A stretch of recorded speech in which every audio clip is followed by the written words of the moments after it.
আন্দোলনের মাধ্যমে যে যুদ্ধ শুরু হয়েছে তার শেষ দেখা অবধি আমাদের বিশ্রাম নাই।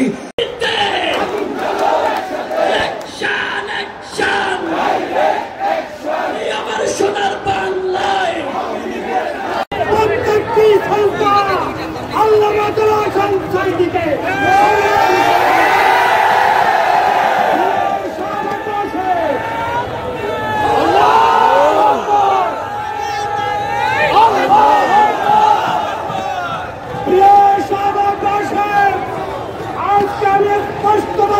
বলতে চাই, তোমরা যারা বাংলাদেশ থেকে দেশপ্রেমিক রাজনীতিবিদদেরকে বন্ধ করতে চেয়েছ, তোমরা বাংলাদেশে দুপুরবেলার রান্না করা খাবার পর্যন্ত খেয়ে যেতে পারো না। কিন্তু এই সাবাক আজ প্রমাণ করে এই বাংলাদেশ ইসলামের বাংলাদেশ,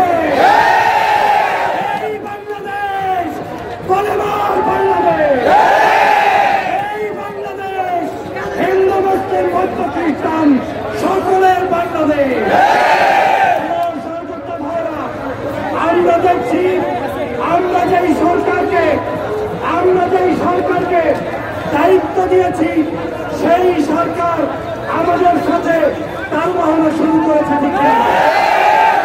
আপনাদের কাছে জানতে চাই, ডক্টর ইউনূসকে, ডক্টর আসিফ নজরুলকে, এরপরে উপদেষ্টা মন্ডলীদেরকে আমরা কি চা কফি খাওয়ার জন্য উপদেষ্টা বানিয়েছি?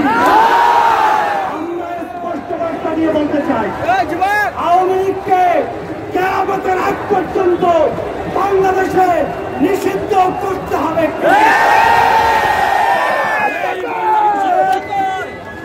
এই বাংলাদেশের যদি তোমরা আওয়ামী লীগকে নিষিদ্ধ করতে না পারো, তোমরা পদত্যাগ করে মানুষের কাতারে আসো। আমরা 5 তারিখে রক্ত ঝরিয়েছে, যারা রক্ত ঝরিয়েছে তারা এই দেশকে কালেমার দেশ দেখতে চেয়েছে। রক্ত ঝরিয়েছে তারা শহীদ হওয়ার জন্য রক্ত ঝরিয়েছে। আর কোন তালবাহনা দেখতে চাই না। এই বাংলাদেশের সবাইকে নিয়ে আমরা একটি আদর্শ দেশ গঠন করবো, সেটা প্রত্যাশা করছি। কথা বলতে চাই, একটু শুনতে হবে আপনাদেরকে। বাংলাদেশের রাজনৈতিক দলগুলোকে উদ্দেশ্য করে বলতে চাই, আওয়ামী লীগ নিষিদ্ধ করতে আপনাদের যদি কোনো কষ্ট লাগে তাহলে এই দেশে রাজনীতি করার কোনো অধিকার নেই। এই বাংলাদেশে একমাত্র তারাই রাজনীতি করবে যারা আওয়ামী লীগের কবর রচনা করবে। এই বাংলাদেশে তারাই রাজনীতি করবে যারা জুলাইয়ের স্পিরিটকে ধারণ করবে। সাধু সাবধান হয়ে যাও।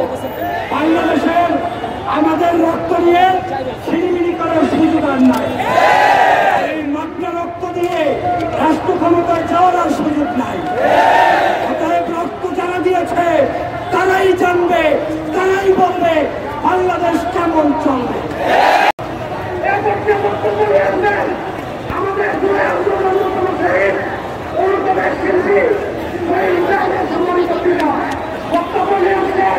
আমরা থাকবে না, দালালি আর করিস না,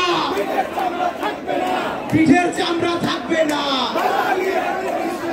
গোলামি আর করিস না, পিঠের চামড়া রাখবো না,